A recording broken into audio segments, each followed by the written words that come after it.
Dudes welcome to Brinda views. Today நம்ம எங்கே வந்திருக்கோன்னு பார்த்துட்டிங்கன்னா முருகன் டெம்பிளுக்கு தாங்க வந்திருக்கோம். அது எதுக்குன்னா நம்ம கடவுள் முருகருக்கு ஹாப்பி பர்த்டே ஆமாங்க விசாக நட்சத்திரத்தில் தான் முருகப்பெருமான் பிறந்திருக்காரு. அதுவும் இல்லாமல் இன்றைக்கி விசாக நட்சத்திரத்தில் பிறந்த எல்லாத்துக்குமே இன்றைக்கி ஹாப்பி பர்த்டேங்க. நட்சத்திர பிறந்த நாளும் இன்றைக்கி வரும். இந்த கோவில் பார்த்துட்டிங்கன்னா மேட்டுப்பாளையம் சுப்பிரமணியார் கோவிலுக்கு தாங்க நம்ம வந்திருக்கோம். ஆத்தோரத்தில் அமைதியான சூழலில் அமைஞ்சிருக்கு. இது சுமார் ஒரு 150 வருஷம் பழமையான கோவிலும் கூடங்க. இப்போ ரீசெண்ட்லி கோவிலை புதுப்பிச்சிருக்காங்க.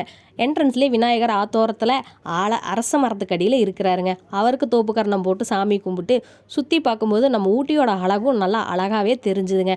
அதையும் கொஞ்சம் நேரம் பார்த்து ரசிச்சுட்டு அப்படியே இந்த பக்கம் வந்தோடனே சிவபெருமான் இருந்தார். அவரையும் கும்பிட்டு வெளியில் சுற்றி வரும்போது அம்மனும் இருந்தாங்க. அவங்களையும் வழிபாடு பண்ணிட்டு வந்தாங்க. மெயின் பார்த்துட்டிங்கன்னா இங்கே மூலவர் பார்த்துட்டிங்கன்னா முருகப்பெருமான் தாங்க. இங்கே குழந்தையாகவே அவதரிச்சிருக்காருன்னு சொல்லியிருக்காங்க.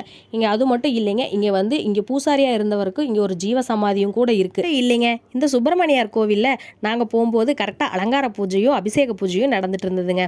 ரொம்ப சிறப்பாகவே நடைபெற்று இருந்துச்சு. அதையும் நாங்கள் பார்த்தோம்.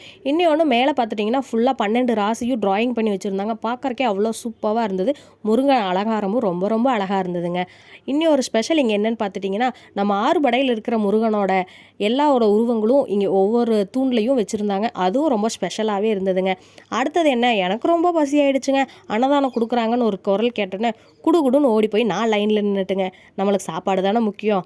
அங்கே போய் லைனில் நின்னோடனே லட்டு, சாப்பாடு, பொங்கல் எல்லாமே கொடுத்தாங்க. நான் போய் எல்லாத்தையுமே வாங்கிட்டு ஒரு புடி பிடிச்சிட்டேங்க. ரொம்ப டேஸ்ட்டாகவும் இருந்தது. கோயில் பிரசாதம் சொல்லவா வேணும், சூப்பராக இருந்தது.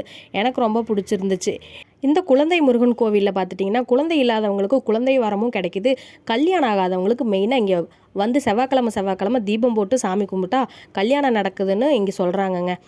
இன்னொன்று உங்கள் பேரண்ட்ஸு இல்லை தாத்தா பாட்டி யார் இந்த கோவிலில் கல்யாணம் பண்ணியிருக்காங்க? மேட்டுப்பாளையத்தில் இருக்கிறவங்க நிறைய பேர் கல்யாணம் பண்ணியிருக்காங்க. அப்படி யாராவது கல்யாணம் பண்ணியிருந்தால் கமெண்டில் சொல்லுங்கள். தேங்க்யூ ஃபார் வாட்சிங். Bye bye.